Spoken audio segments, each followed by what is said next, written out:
Would you like to know the highest high that Britnie Turner's ever had? You're going to find out in this episode.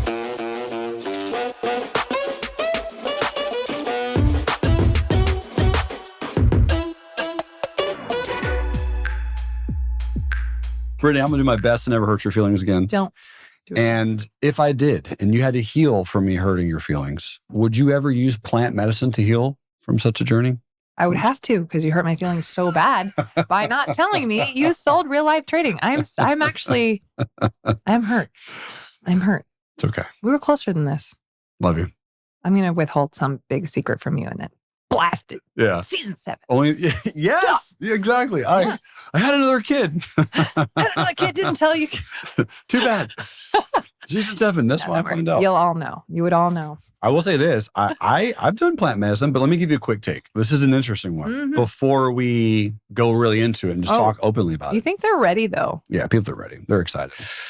I asked a guy who was very much into the self-development space, guru space, mental space.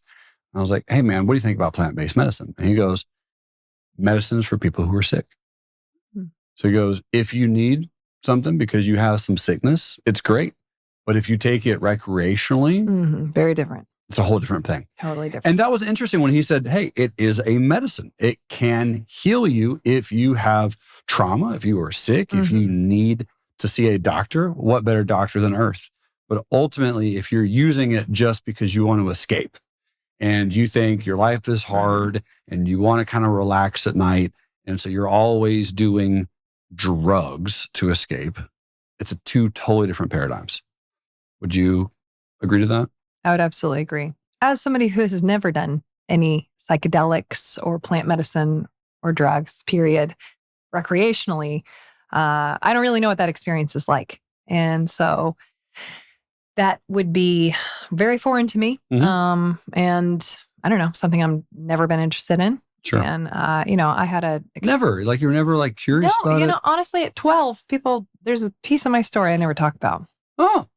But I had an out-of-body experience at 12, which I don't even know what the heck an out-of-body experience was. Right. And I felt the presence of God.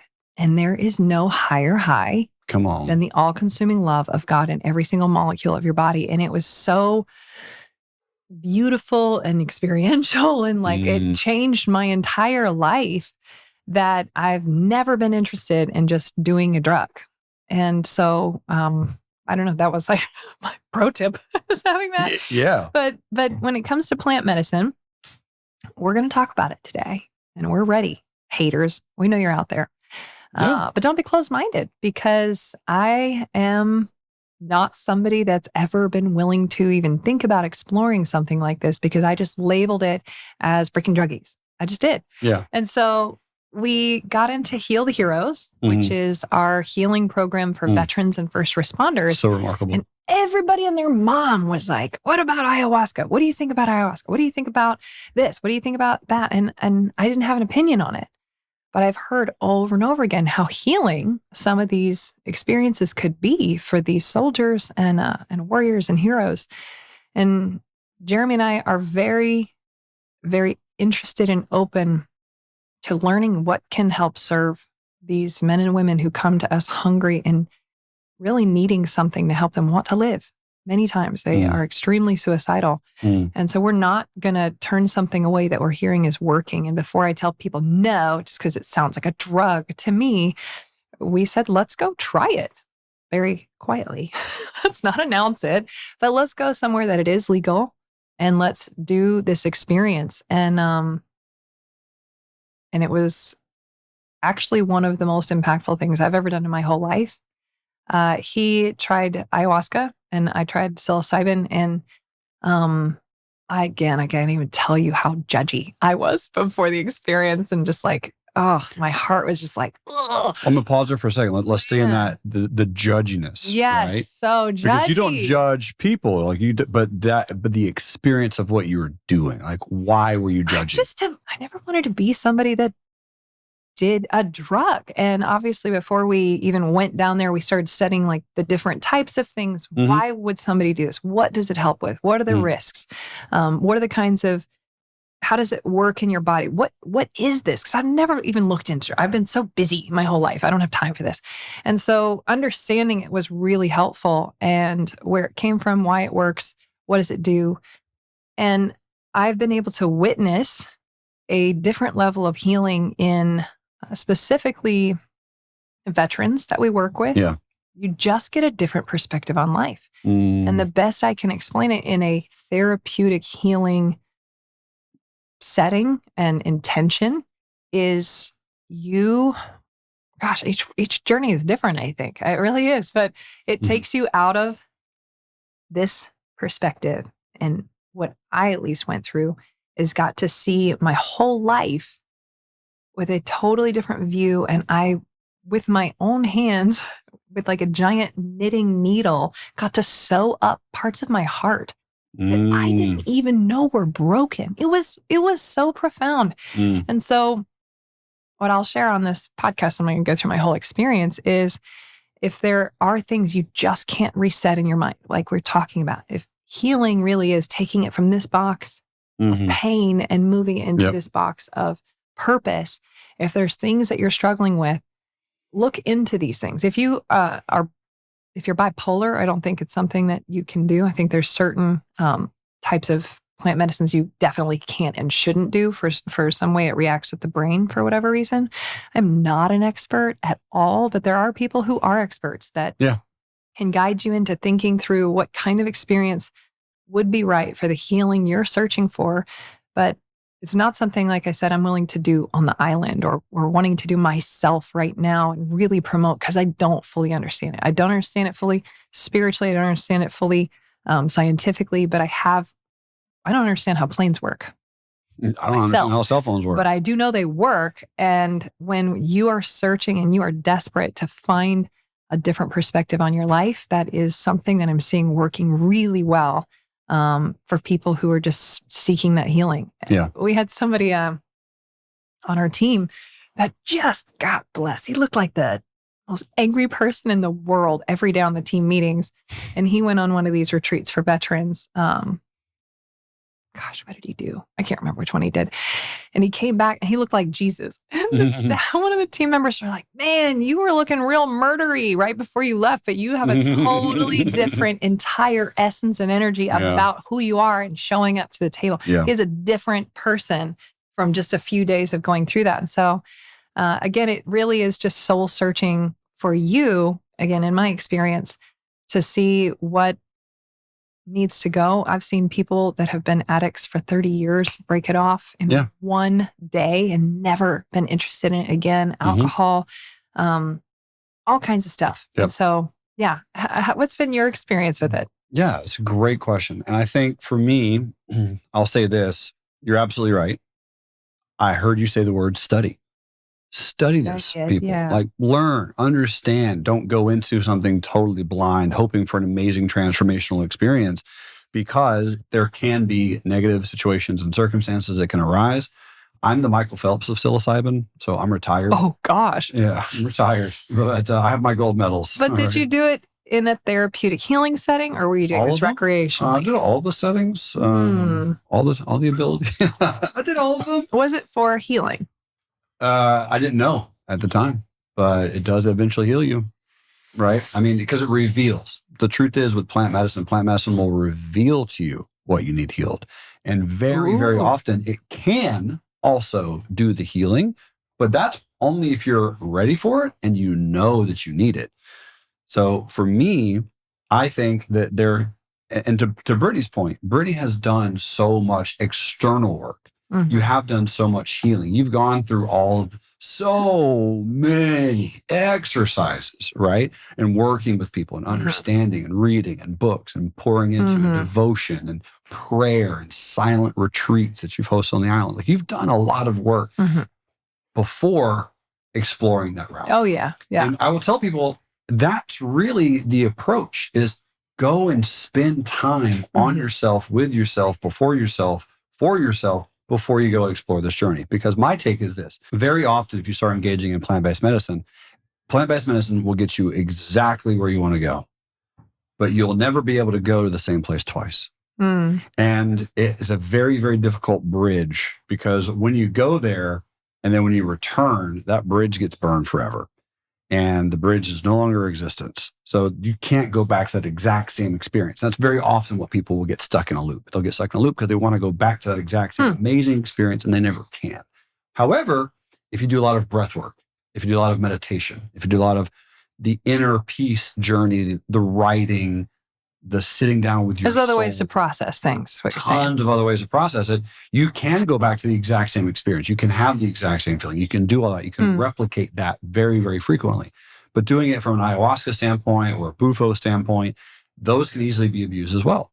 And a lot of people will go into it with the expectation of, all I have to do is just this one thing and I'm healed for the rest of my life.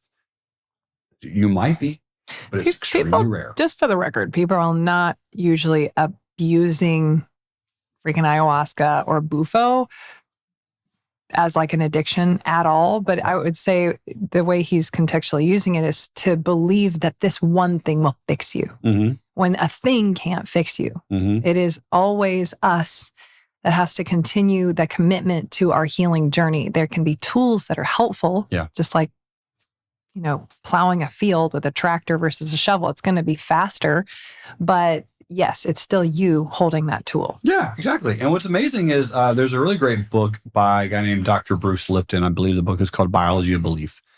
And what he's going through in this book is he said the reason that medicine, plant-based medicine, or drugs inside of a hospital, right? Like the reason that these chemicals work is because we have to have receptors in our brain for them. And like DMT, which is called the God particle, like there's so many different drugs that people will take, heroin, right? THC, all of these receptors are already in our brain. So an example, like if you go to sleep and you have a deep sleep and you just wake up, and like, what the heck, where'd 7 hours go by? That type of deep sleep, that's what they're doing when they put you under, right? When you go to do a surgery, they tap into that receptor and then just crank it on. They just turn it on. If you have the receptors for all the different types of medicine and drugs and things of that nature, we all have them. Like humans naturally have them. So it's an extremely natural process.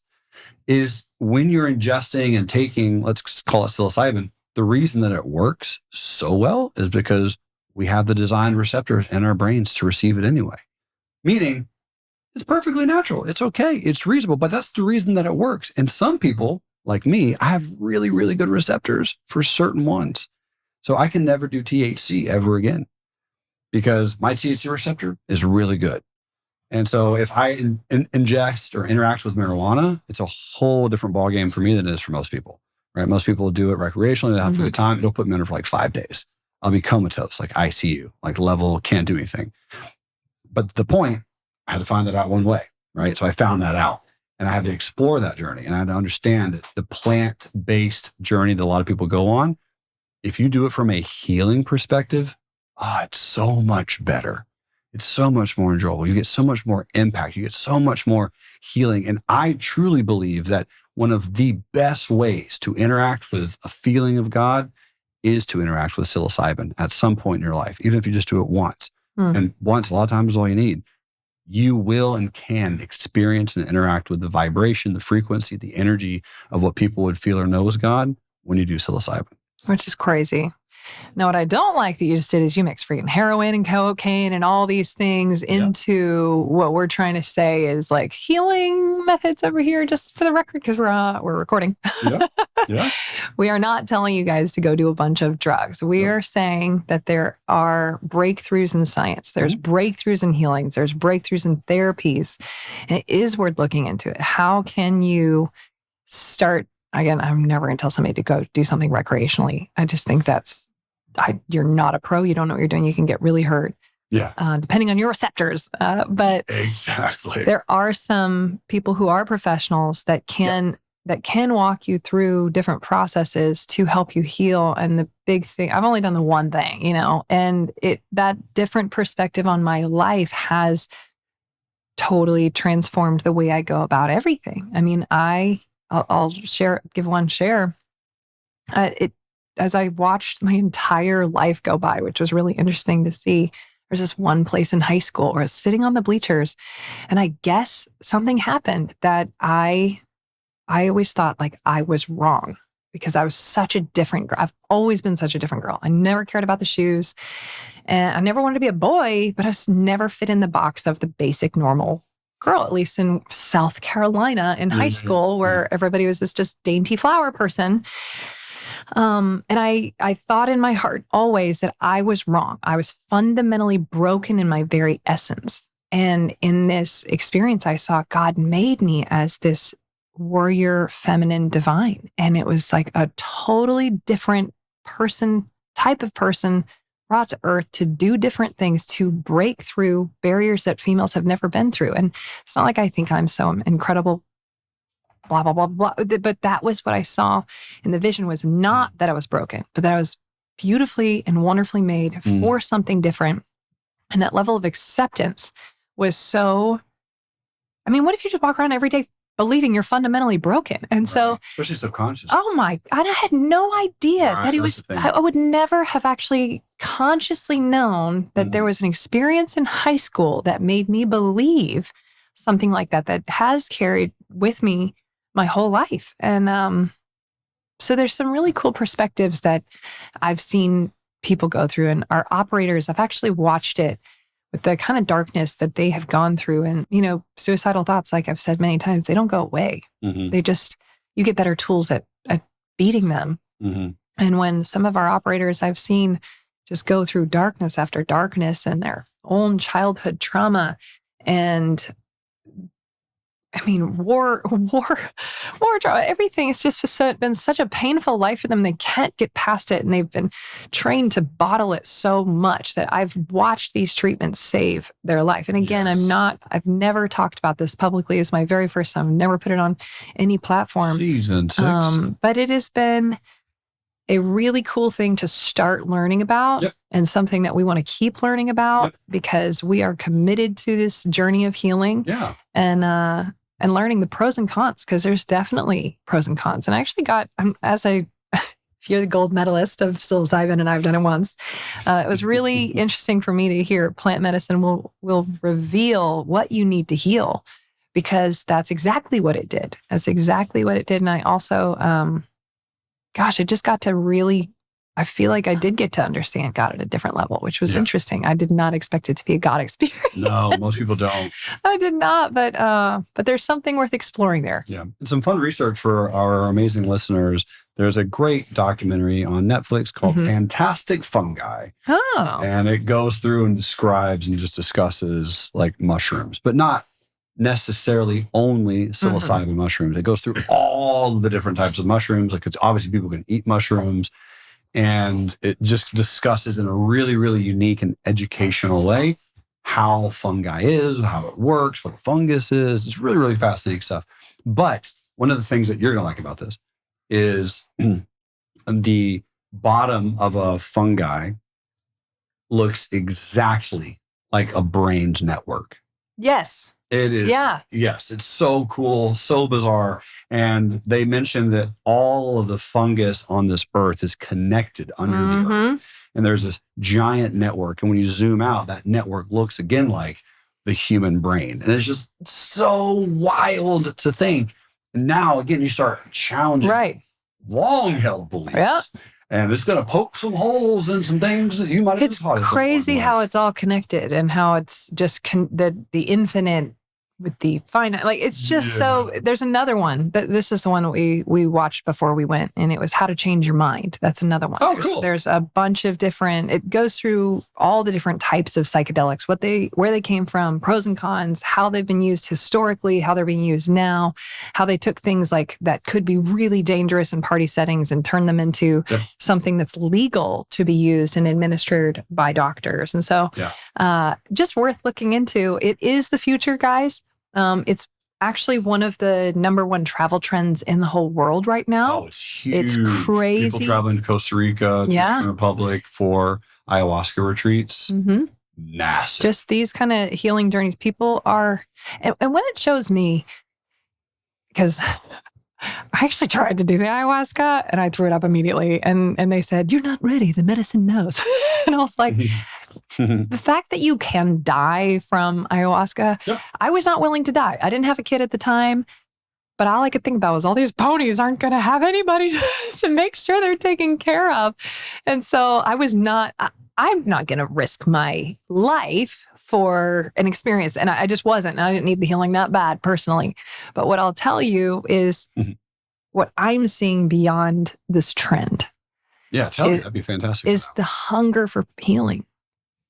The hunger for healing. People really, really want more, and they're tired of all the should in their life. They're tired of this baggage. They need to move forward because I think in their souls, they know that there's more, and they're willing to do whatever it takes. You know what would be cool? What if we had an event on the island called Heal one day? I would say that's in the works, sir. Fun, right? Want to talk about that more in the next episode? Yes, we do. See you there.